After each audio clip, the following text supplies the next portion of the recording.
Meu nome é Rizale Neves, eu sou arquiteta e assim, com decisão de profissão quase por interesse próprio, sem interferência de ninguém.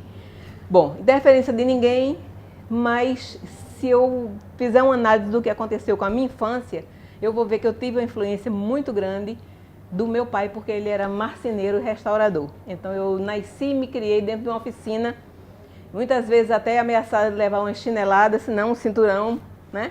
Porque eu entrava sempre de pé descalço, pé no chão. Então dentro da oficina eu fiz o meu mundo. Então eu gostava de boneca, sim, claro. Mas eu não gostava de casinha de boneca, eu gostava de pedacinho de madeira para resolver as coisas de acordo com a minha necessidade. Então aquela coisa de juntar pedacinho de madeira, de fazer casinha. Eu fazia casinha, lá dentro da casinha, conforme eu dividia, eu botava fogão, eu botava cama, eu botava cadeira. Então nessa coisa de fazer e dar asa à imaginação naquilo ali, eu fui alimentando essa coisa de casa, de divisão, e eu acho que veio muito daí o interesse pela arquitetura.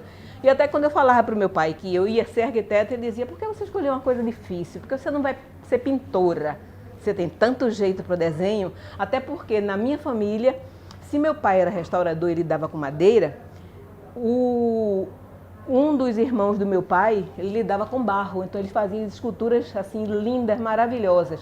E não eram esculturas estilizadas, eram esculturas sem nunca ter estudado, assim com anatomia muito perfeita, a ponto de você ver na escultura que ele fazia, que era mais ou menos de uns 2 palmos de altura, para você ter uma ideia da proporção, a trama de um cesto você era capaz de ver a casa de um botão. Um outro irmão desenhava maravilhosamente bem, que minha irmã ainda tem, ainda guarda dele uns desenhos assim ricos, lindos, maravilhosos. Então eu acho que veio muito disso, uma coisa muito natural de família, né? E daí então a ideia de fazer arquitetura foi uma busca de fazer cursinho. Isso há 40 anos atrás não era muito fácil, né? Então essa era uma época onde, digamos, no Brasil tinha 40 cursos de arquitetura, né? Menos de 40 quando eu estava formada. Então, nessa busca eu passei no vestibular, entrei no curso de arquitetura e logo que eu entrei, logo que eu formei, que foi em 72, um ano depois o diretor da escola liga para mim e diz assim, vai abrir concurso na escola, porque você não faz? Eu disse, não quero ensinar não. Porque a essa altura eu já tinha uma experiência de 3 anos dentro de um escritório de um dos arquitetos mais, assim, digamos, famosos no Brasil, que foi o Acácio Gil Borsoi. Então eu já tinha essa experiência como estudante, ainda fiquei 2 anos como profissional no escritório dele. Então nessa época surgiu essa ideia de fazer o concurso e eu não queria ensinar. Então eu não queria ensinar e aí meu pai falou assim, não desperdice essa oportunidade não, minha filha, vá, faça o concurso. Estudei para fazer o concurso e tirei 3º lugar, concorrendo com pessoas que tinham currículo e eu não tinha currículo nenhum, eu tinha 2 anos de formada. Então, nessa época não se exigia um mestrado nem um doutorado, porque não era prática nos concursos, né, nessa época no Brasil. E aí, vamos dizer assim, nessa entrada imediata assim, no ensino, eu fiz logo um mestrado de desenvolvimento urbano, mas eu fui de uma turma, digamos assim, cobaia, foi a primeira turma de desenvolvimento urbano da Universidade Federal de Pernambuco. Muito bem. Então, com algumas dificuldades, depois que concluí, eu jurei que eu nunca mais ia fazer uma pós-graduação, porque o que eu queria mesmo era vivenciar arquitetura.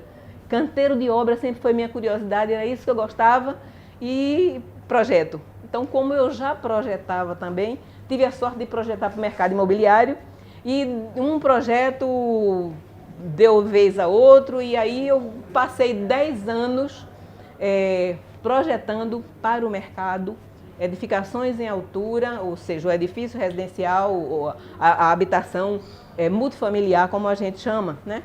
E nessa época, né, quer dizer, nesses primeiros 10 anos, né, de vivência, de ensino e de prática, começou a surgir uma outra, vamos dizer assim, uma certa angústia dentro do campo do ensino. Eu sentia que os alunos estavam absolutamente distantes da realidade.